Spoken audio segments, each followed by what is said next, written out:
Well, we've already preached today.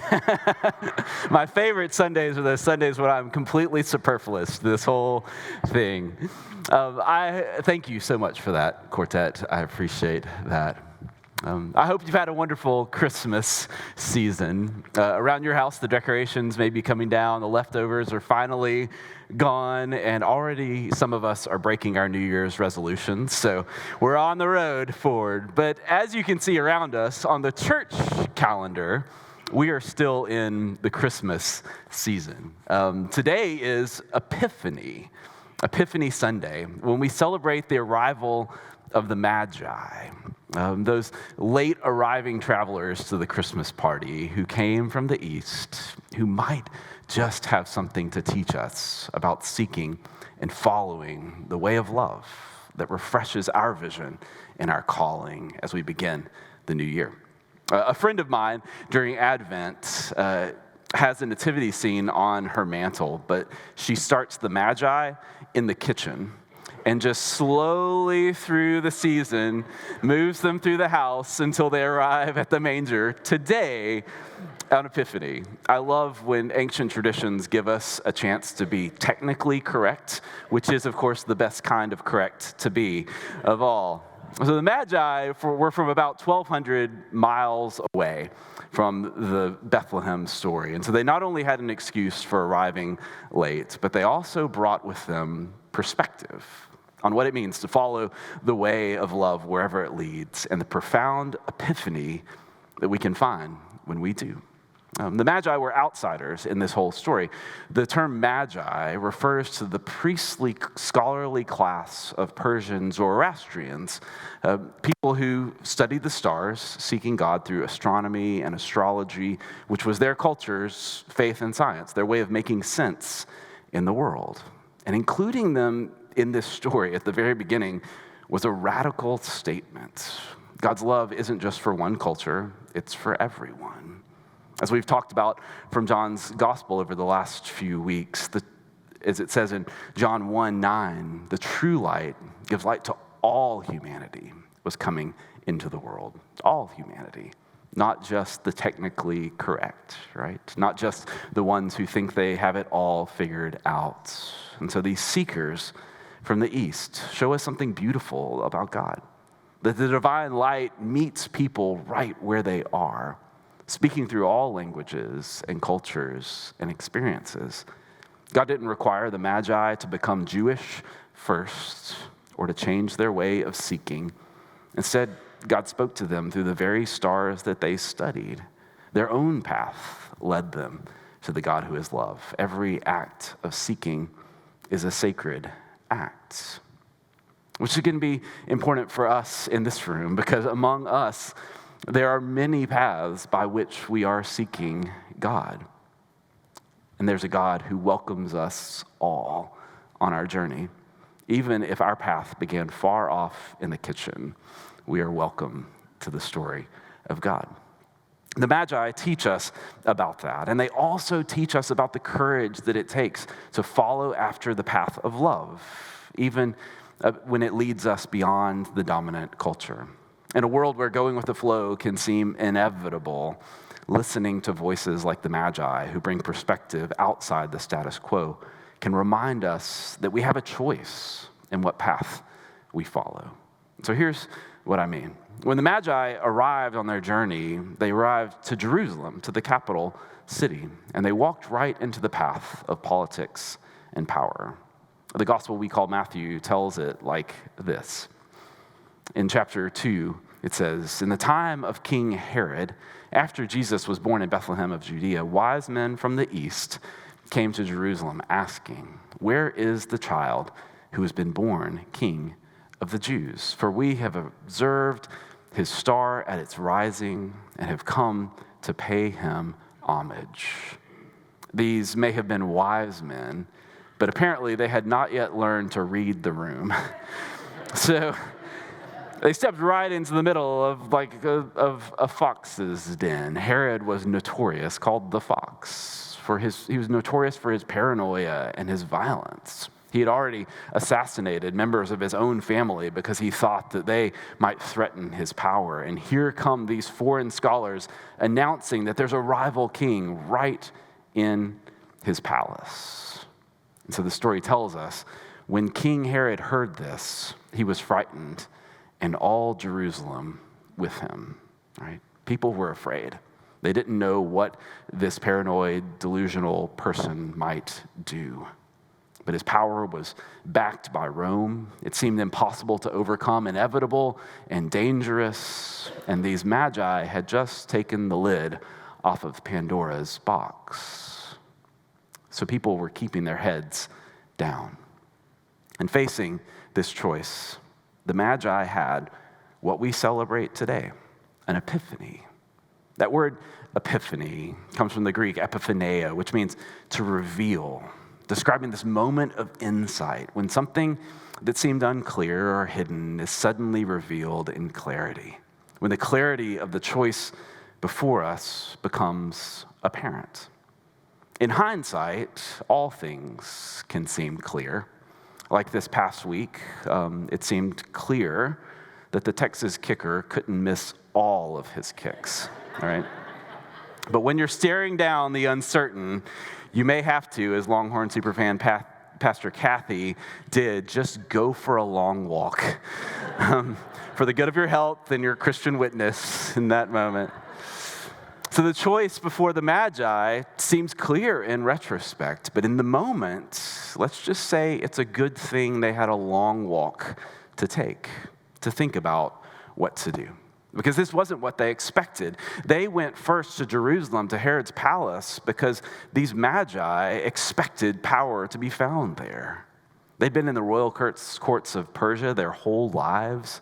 Wisdom comes from queens and kings. Power was in the throne room, not in the stable. But they chose to keep their minds and their hearts open and listen for that divine wisdom wherever it might be found.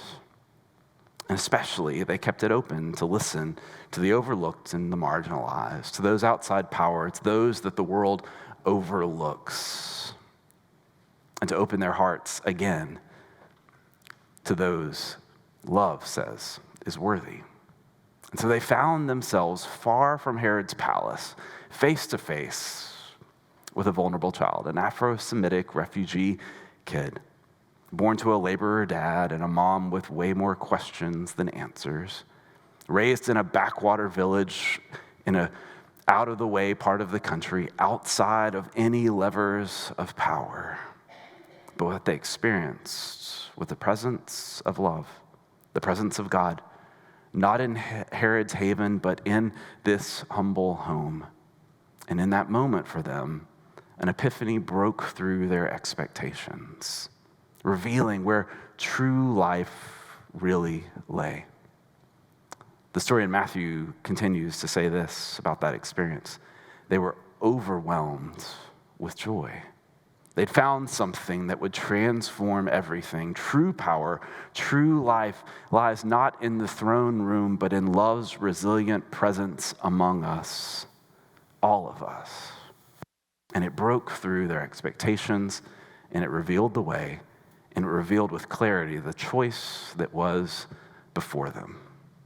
The Magi had to choose between two fundamentally different ways of being in the world: the way of empire or the way of Jesus.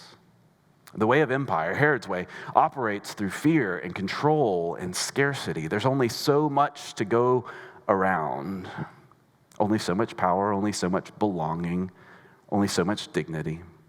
It builds walls to keep some people out and uses force to keep other people down. Empire's way requires enemies.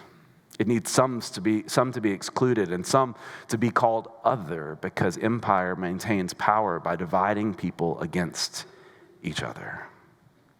But the way of Jesus, which the earliest followers of Jesus simply called the way, embodies a completely different vision.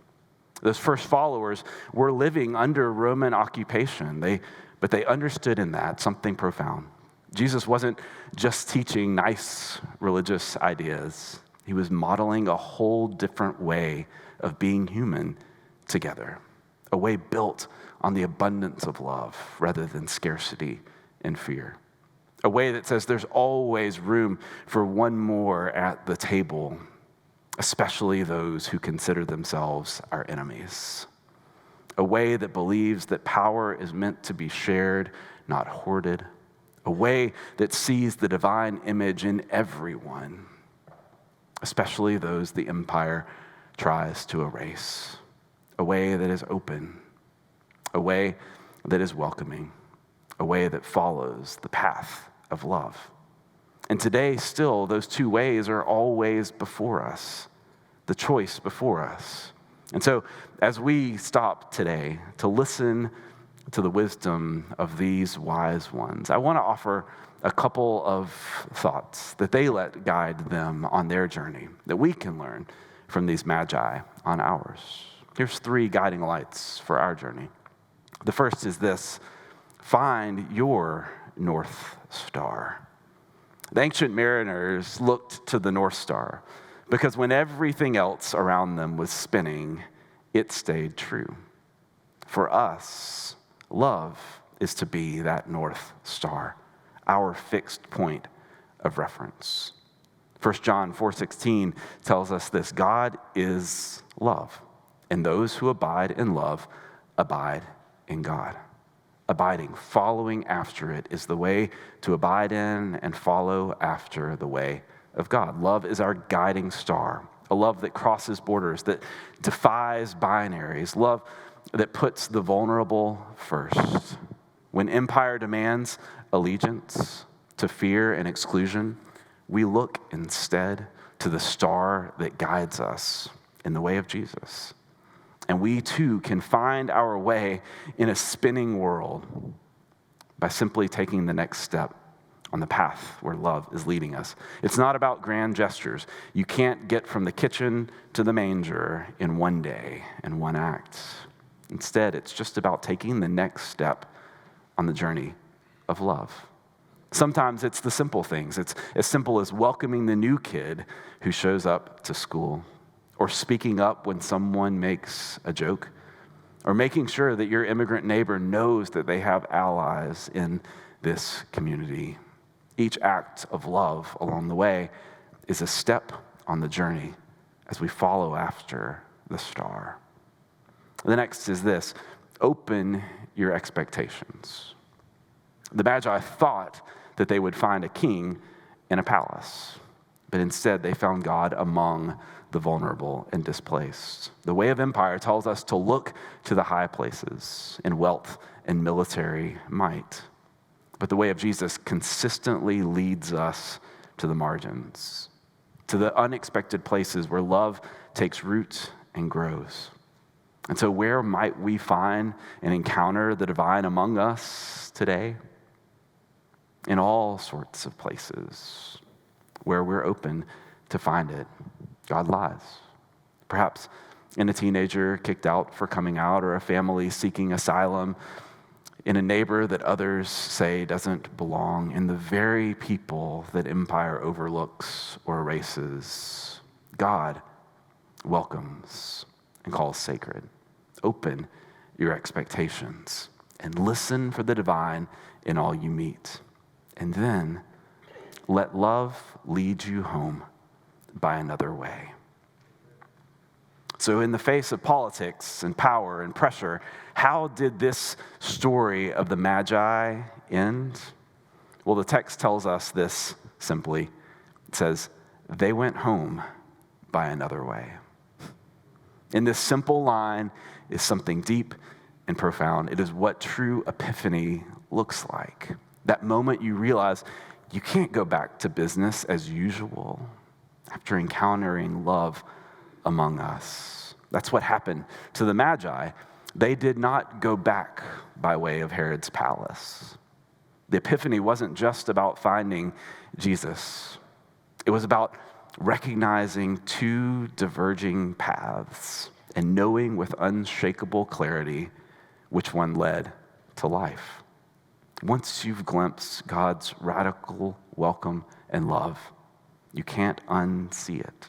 Once you've experienced beloved community, you can't settle for less. And you certainly can't go home the old way.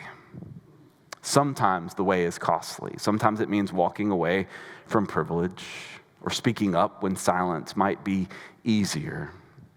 Sometimes it means standing with the vulnerable when others pull away. The first followers of the way of Jesus knew the cost well.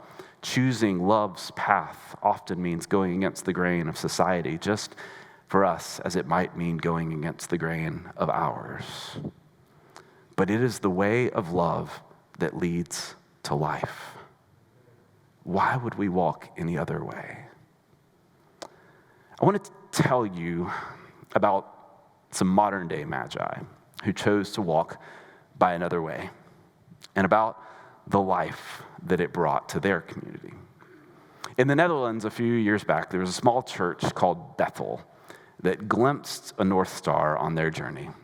And they saw a family in their community, 5 people who had been part of their community for many years, who were facing deportation from the Netherlands. These were kids who'd been a part of their local community virtually their whole life, who'd come to the Netherlands as pre- and elementary schoolers, who'd grown up there and gone to school there. All their friends were there, and they were being forcibly removed and sent to a country that they did not know.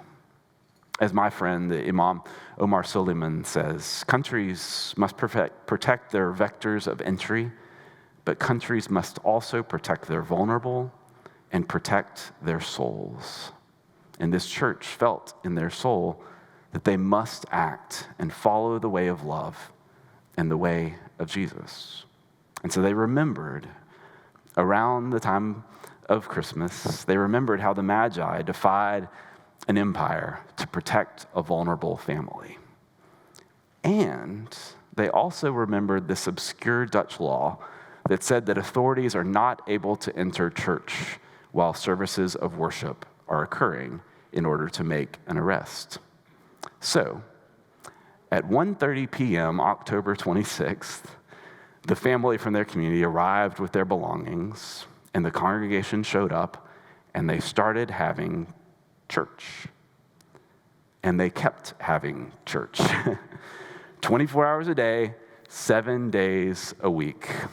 They did not stop following another way. In time, the community heard about this, and people started to show up. Over the course of time, 1,000 people from 20 different faith backgrounds participated in services and served as liturgists. Teachers showed up from the community, come help with schoolwork for the kids who were there. Neighbors who hadn't been to church in years started showing up because here was an authentic demonstration of people truly following the way of love. Something life-giving happened. There was this creative explosion of what church could look like. When you're doing church 24 hours a day, you're going to have to figure out some new ways of doing it because you run out of the old liturgies pretty quickly. And there were 1,000 different voices leading, including the family themselves. And worship became this beautiful tapestry of styles and traditions and different paths, all together seeking after the way of love. And what had once been an austere place was filled with overwhelming spiritual joy because the way was clear and they were walking it. One of the girls from the family said this: I often think the only place where I am safe is the church. It really feels like a refuge. Can you imagine that? They had become what we've always been meant to be, a community where the way of love creates sanctuary from empire's exclusion. And so, after 3 months, 96 days of 24-hour church, 96 days of following the way of love, the political powers relented, and the law of the land knelt before the law of love. And finally, they could have a benediction and say, go in peace and go in love and mean it. Friends, we never know when our big epiphany moment may come. That moment that the choice becomes revealed in all its clarity, or what it may call us to, individually or as a community here at Arapahoe. But the Magi reveal for us something as clear as the night sky. There are always two paths before us: the empire's way of fear and suspicion, and Jesus' way of love and welcome. We may not be called to hold church services for weeks on end, but we'll see. But every day, we're invited to choose. Will we walk the empire's way, or will we follow the way of love, the way of Jesus? Will we settle for comfortable, keep your head down religion, or will we join the ancient path toward justice and joy for all people? And like the Magi, go home by another way. For when we do, we join an ancient and ongoing story, the story of the Magi and of every community that has chosen love's path over empire's demands, a path that calls us to creative resistance and courageous hope, and to follow love as our guiding star above all. The light that guides the Magi still shines today and calls us toward love, calls us toward justice, and toward home by another way. Arapahoe, when our choice is revealed, and every day, may we choose the way of love. Amen.